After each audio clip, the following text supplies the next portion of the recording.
Shalom and welcome to Reaching Higher, a podcast designed for Jewish children where we embark on exciting journeys through interesting and enjoyable subjects. I'm your host, Atara, and together, let's jump in to the wonders that await us.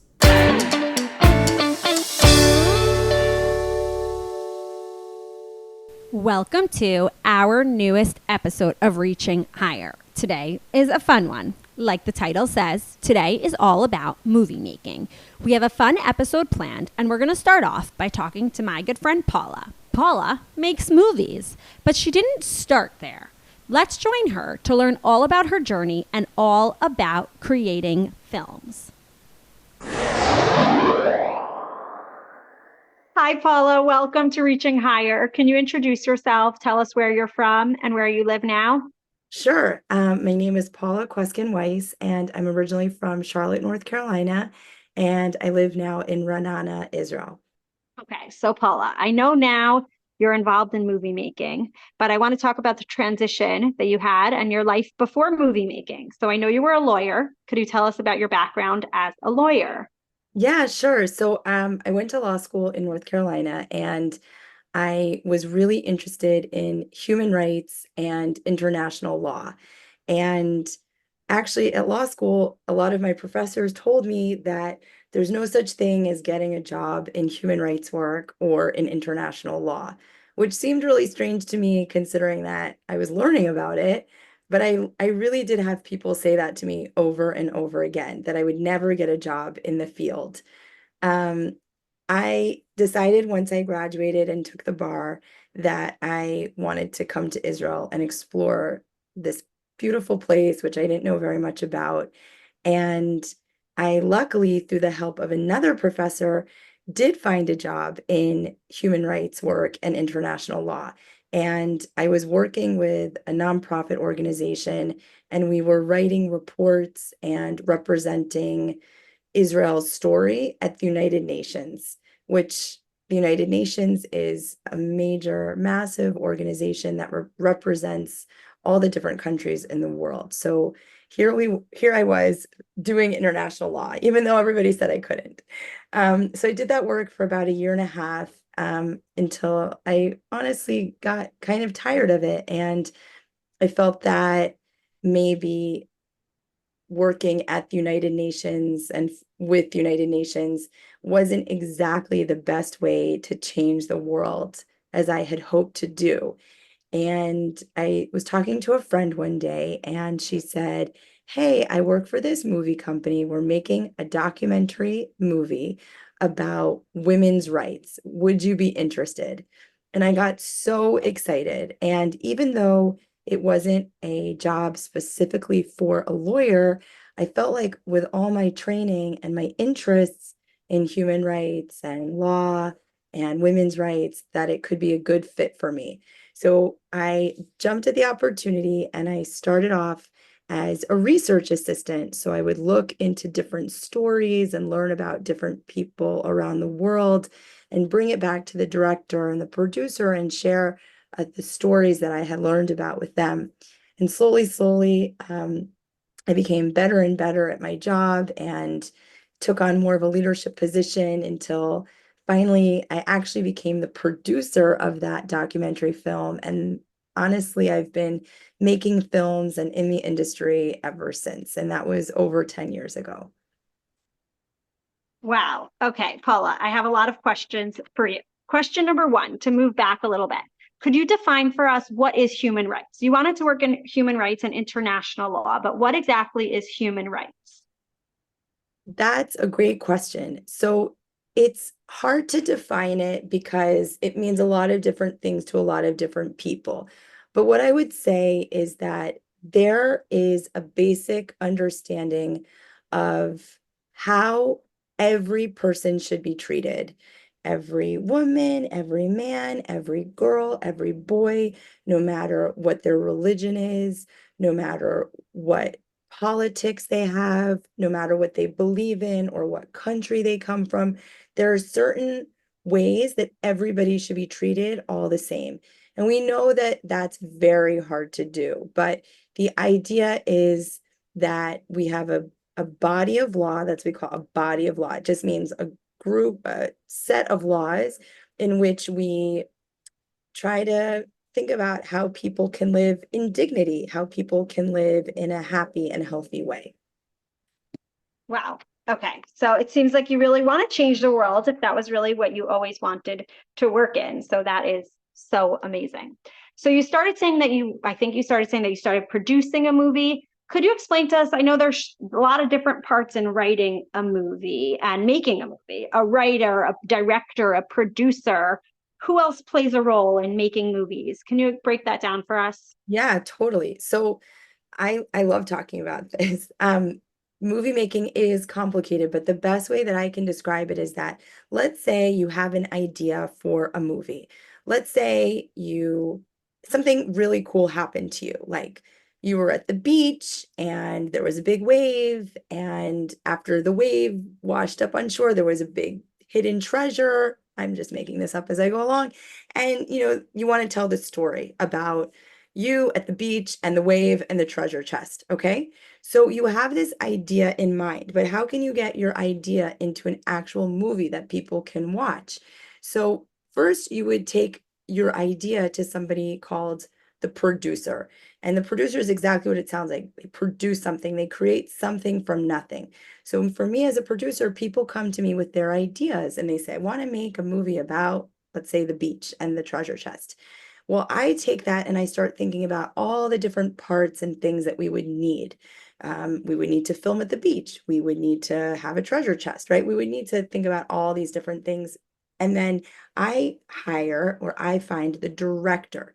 The director is the person that works with the cameraman or camerawoman to tell them where to put the camera, what to take pictures of, when we want to take the pictures. And also if there are actors in the movie, so if there's people playing the part of different individuals, they would also be the one to say, speak louder, look happier, look sadder. That's what the director does. And then there's the camera people, as I mentioned, and they hold the cameras and they operate the cameras. And then once the footage, that is all the video has been taken, we take all that video material and we give it to the editor. And the editor is the one that picks the best scenes and literally cuts, right? Cuts and edits the different scenes together. So that's a basic overview. Okay, that was really helpful. So now we've talked about movie making and we talked about your background in human rights, trying to make the world a better place. So can you tell us about a film, about a movie that you are particularly proud of that you followed your passion and you are trying to make the world a better place. So tell us what kind of movie you produced that you are really proud of. Sure. So I want to tell you about the short movie Samira's Camera. And it's actually an animated movie. That means that I actually worked with animators, with artists who drew the movie, and it became what looks like a bit of a cartoon. So this story, Samira's Camera, is based on a true story of a woman living in Afghanistan, which is a country pretty far away near Iran. And it tells the true story of a woman named Samira. Now, Samira actually was a friend of mine, or you could say a colleague. She's someone that I worked with. And she also is a movie maker and a mom and a wife. And she lives in a city called Kabul in Afghanistan. Now, we had met each other because my company used some of her movies in a film festival. A film festival is just a festival, a party where you show lots of movies. So Samira and I met that way. But unfortunately, in 2021, the Taliban took over the country of Afghanistan.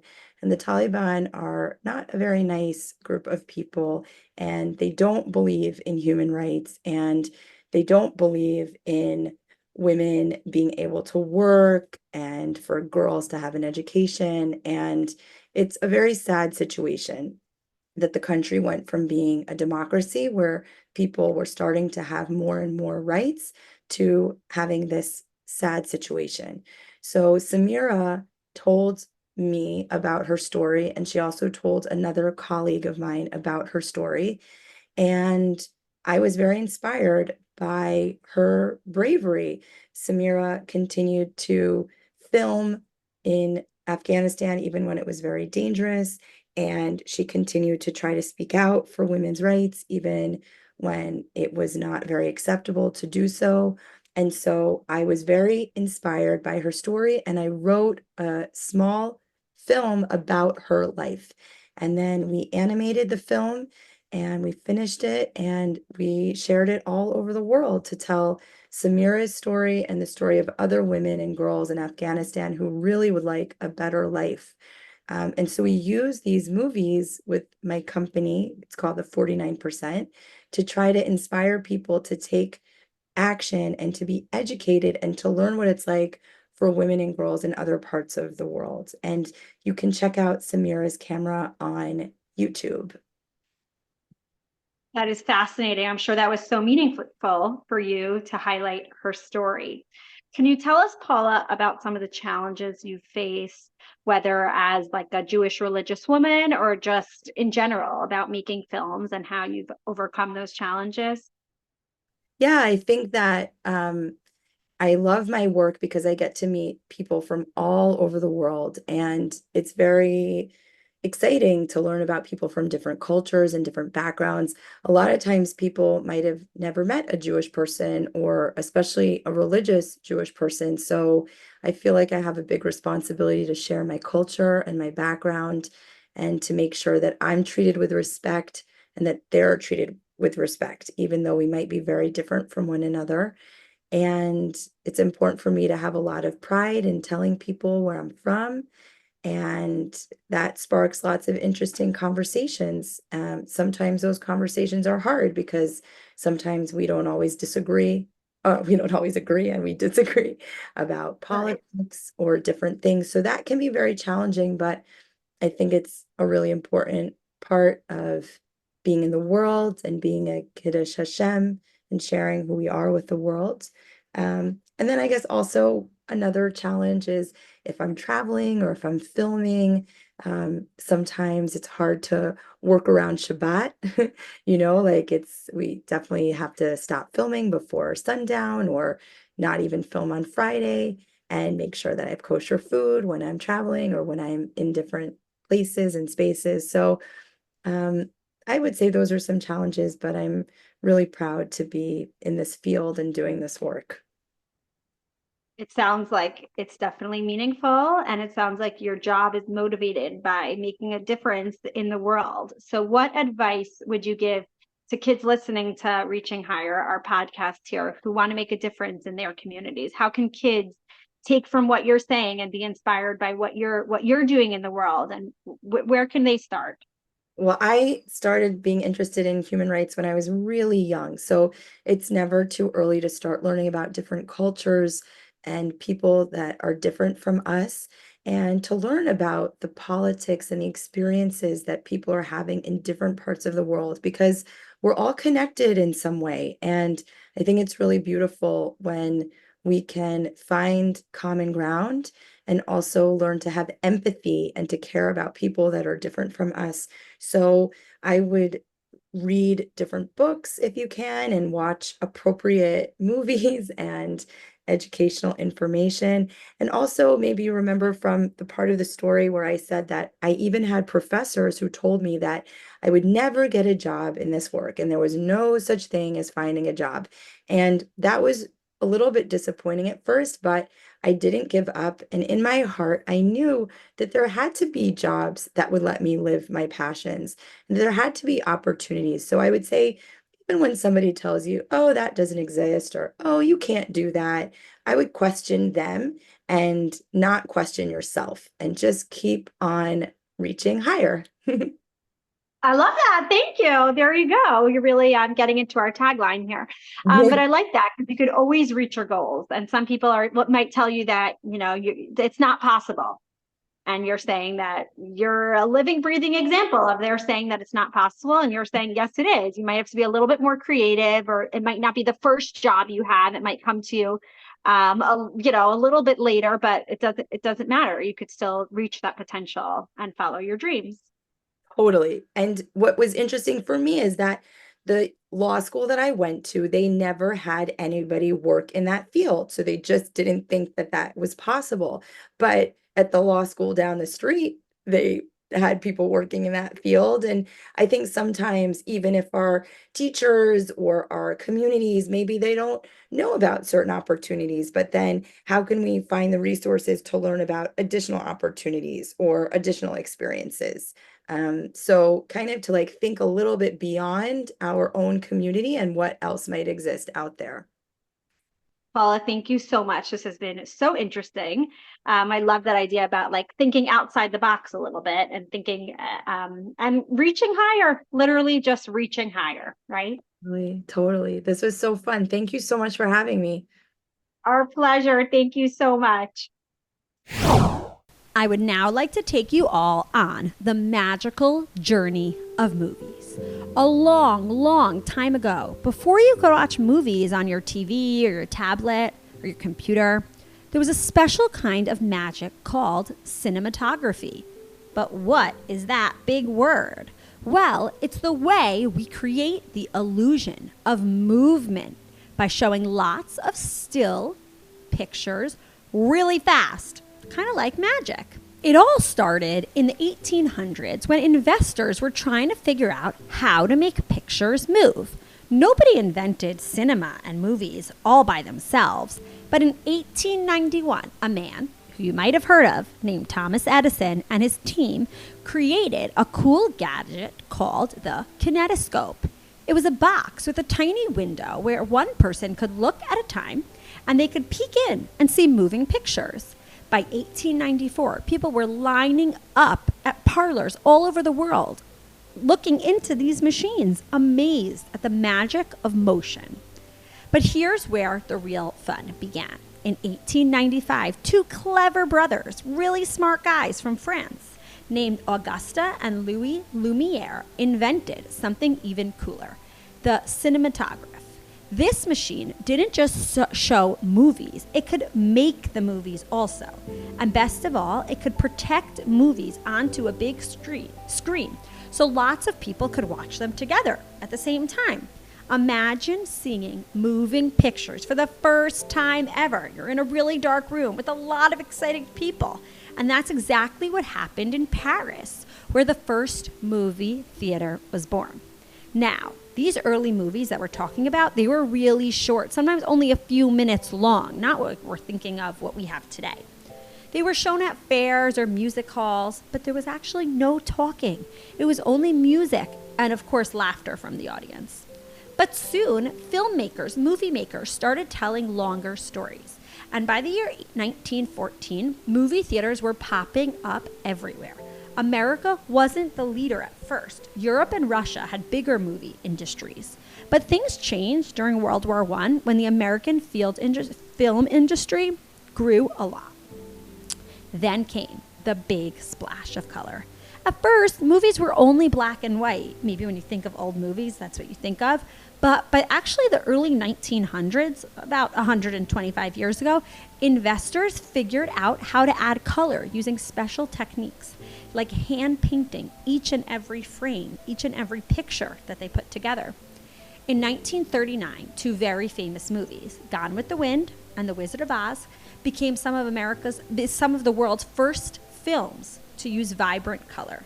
Can you imagine watching Dorothy's red slippers, red shoes in bright Technicolor for the first time? And what about sound? Well, the first movies didn't have any talking at all.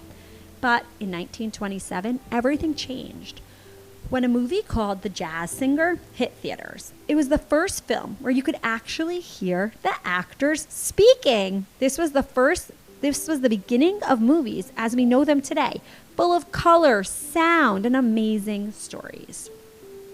The 1930s and 1940s became the golden age of Hollywood. People loved going out to movies so much, sometimes they even went 2 nights in 1 week. Movie theaters were huge, fancy places, and people called them picture palaces. And they were filled with magic and excitement and, of course, a lot of popcorn.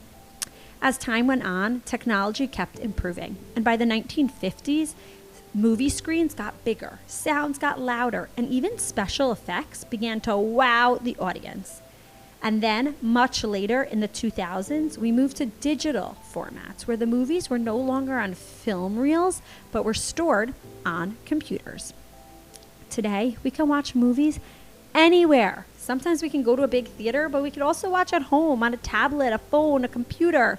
Movies have become part of regular life.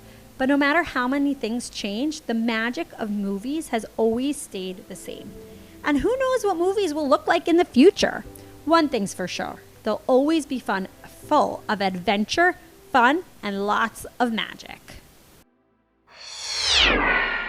Since this week's episode is all about movies, we asked some kids, what's your favorite movie?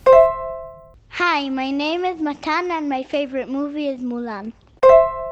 Hi, my name is Miguel and my favorite movie to watch is Ninjago. My name is Naftali, and my favorite movie is Inside Out 2. My name is Molokai, and I like to watch Transformers. My name is Amalia, and my favorite movie is Minions. Thank you so much for joining us on this week's episode of Reaching Higher. We hope you enjoyed meeting Paula, learning all about her mission to make the world a better place by making movies about human rights, about teaching people all about things going on around the world and how we can improve our society. We hope you found our story interesting about the history of movies. If you didn't make it into our episode to tell us about your favorite movie, let us know in the comments here on Spotify or on Instagram or by emailing us at reachinghigherpodcast@gmail.com. Please send us your feedback so we can make our episodes even better and share our episodes with your family and friends so we can grow. We can't wait to see you on next week's episode of Reaching Higher.